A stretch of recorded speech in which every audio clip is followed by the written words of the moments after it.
Straddling the border between North Carolina and South Carolina resides Carowinds. Often regarded as one of the best amusement parks in the country, this Cedar Fair park draws some of the biggest crowds outside of Charlotte. Home to 14 different roller coasters and over 55 total attractions, Carowinds is a huge park that every coaster enthusiast needs to visit. But with so many great coasters and arguably the best collection of big coasters in the world, the general ranking is argued among many. Here's how I rank the 14 coasters at Carowinds so you know which rides to prioritize on your visit.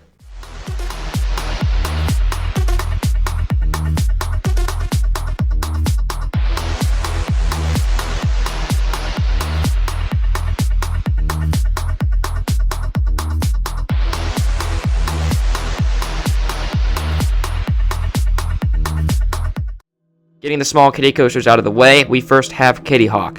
Not much to say here other than it's a pretty rough coaster. It's for the kids, so it's a small ride without much substance. It's in a pretty nice setting over the water, but it's a brutal experience for the younger guests. The restraints have little padding and the jerky transitions can leave guests with a headache. I'd avoid Kitty Hawk if I were you. Just across the pathway is Wilderness Run, the smallest coaster in the park. While not as big as Kitty Hawk, Wilderness Run standing just 16 feet tall, it's a much more pleasant experience. It's in a wooded setting in the corner of the park and has a variety of hills to conclude the ride, providing the youngest guests with their first moments of airtime. It even gives 2 laps around the layout so riders get that full experience. The final kiddie coaster is Woodstock Express. This is the biggest kiddie coaster in the park and is a staple at Cedar Fair parks. It's a wooden coaster, so there are some pretty jerky moments, but it's not nearly as bad as Kitty Hawk. There's some minor thrills on the hills and turns, and overall, Woodstock Express is the best starter coaster for the kids at Carowinds. We're out of the kiddie coasters, and starting off Carowinds' thrilling coaster collection is one of the most iconic coasters in the park, Carolina Cyclone. With a beautiful sky blue color scheme, Carolina Cyclone looks like a promising coaster, but looks can be deceiving. Carolina Cyclone starts with a decent drop before tormenting riders through a variety of inversions.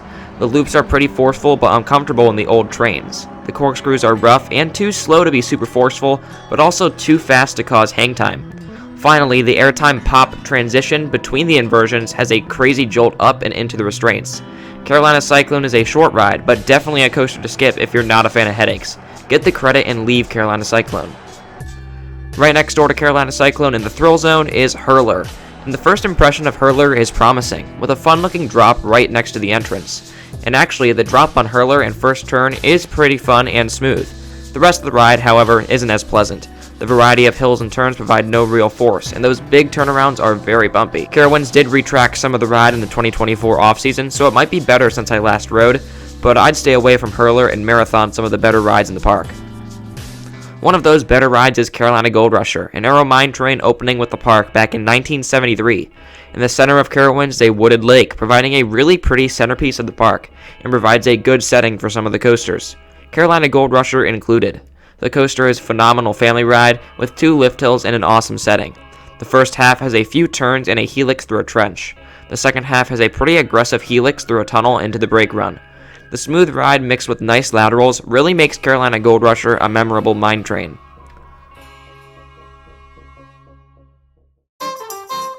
Up next is yet another family coaster, the fan favorite Ricochet. Wild mice are everywhere around the world, but Ricochet is one of the better ones. The brakes aren't as harsh and the lap bars don't hurt as much on the powerful turns. Like all of these wild mouse coasters, the turns are unbanked and super sharp, so it feels like the vehicles will fly off the track on every corner. What's unique about Ricochet is that the entrance and surrounding area feels like you're on a boardwalk, like a boardwalk coaster. Obviously there is no ocean nearby, but it's still a cool design for a fun family coaster. Don't underestimate Ricochet, as it has the strongest laterals in the park.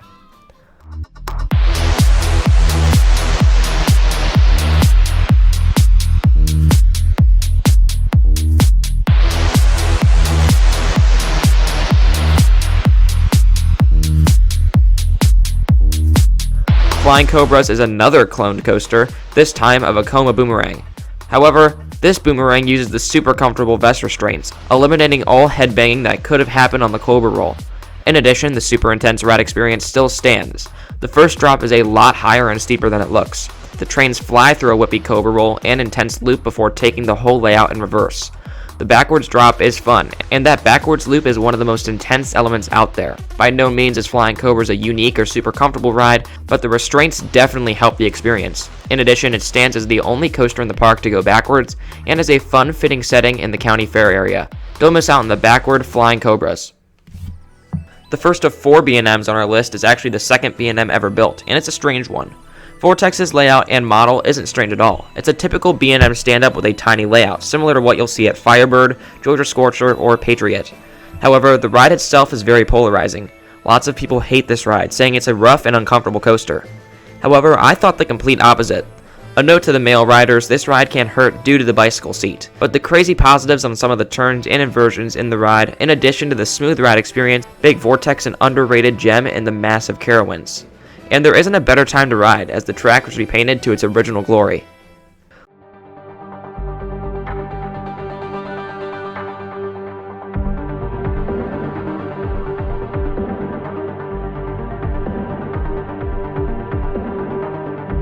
One of the most picturesque coasters out there is located right over the central lake of the park, and it's a beautiful ride to watch.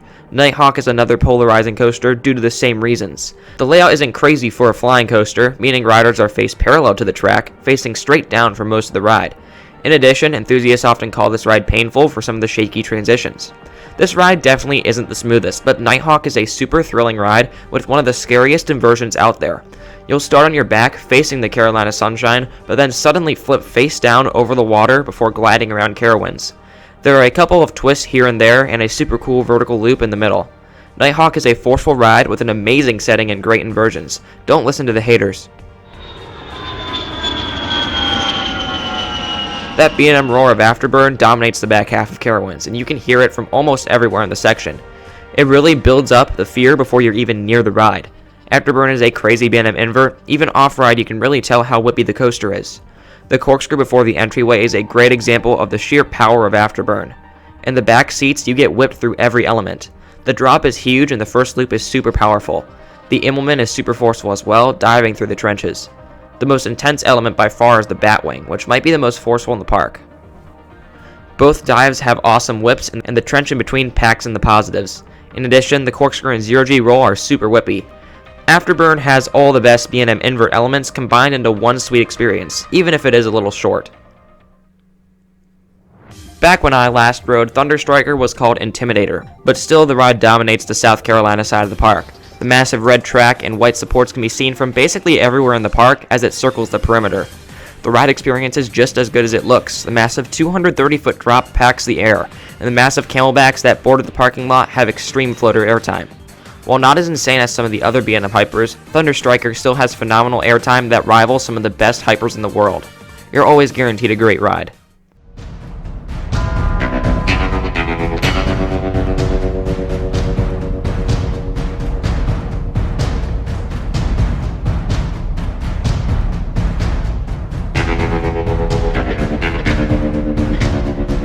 The newest coaster is 5 years old now, but it still stacks up against some of the most recent launch coasters. That's right, Carowinds' only launch coaster, Copperhead Strike, is better than a ride nearly triple the height. The launches are pretty weak, but that's not what this ride is about. Copperhead Strike is all about hang time. The ride literally starts off with one of the slowest rolls out there before even hitting the first launch. The loops are super slow, and so is the cutback later in the ride. But to spice up, the slow inversions are super whippy twists, especially in that second half. There is a Stengel dive through a vertical loop and a downright violent airtime moment in the first half. Copperhead Strike has a phenomenal mix of forces, all while trying to escape with Grandma's Moonshine recipe. Yeah, it's a bit of a weird theme, but you definitely don't want to miss this ride.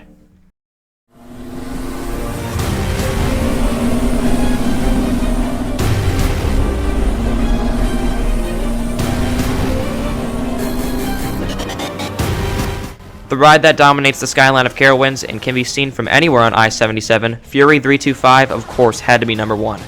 Carowinds' crown jewel and probably B&M's as well. This ride is basically the dividing line between north and south travel on I-77. At this point, it can be used as the state line with how big of a structure it is. The first impression of Carowinds is this coaster. Fury, traveling at speeds of 95 miles per hour, passes right over the entry pads at Carowinds, and it even dives under a bridge. The first drop is absolutely massive, 320 feet, and a free fall the whole way down. The first half is full of insanely fast turns, each surprisingly forceful. This ride is about one thing, speed. You keep that speed for basically the whole ride. Each turn feels faster than the last until reaching that treble clef, where the train rises up and takes a sideways dive into the tunnel. Sideways airtime on a Giga Coaster is absolutely wild. The second half has more turns and crazy floater airtime, and an awesome head chopper element. Fury from start to finish never lets up. Do not miss out on this ride if you go to Carowinds, as it'll definitely be your favorite coaster if you visit the park. But of course, form your own opinions. These are just my opinions, and I look forward to hearing yours in the comments down below. Hopefully you enjoyed this video, and make sure to leave a like and subscribe. Thanks for watching, and have a great rest of your day.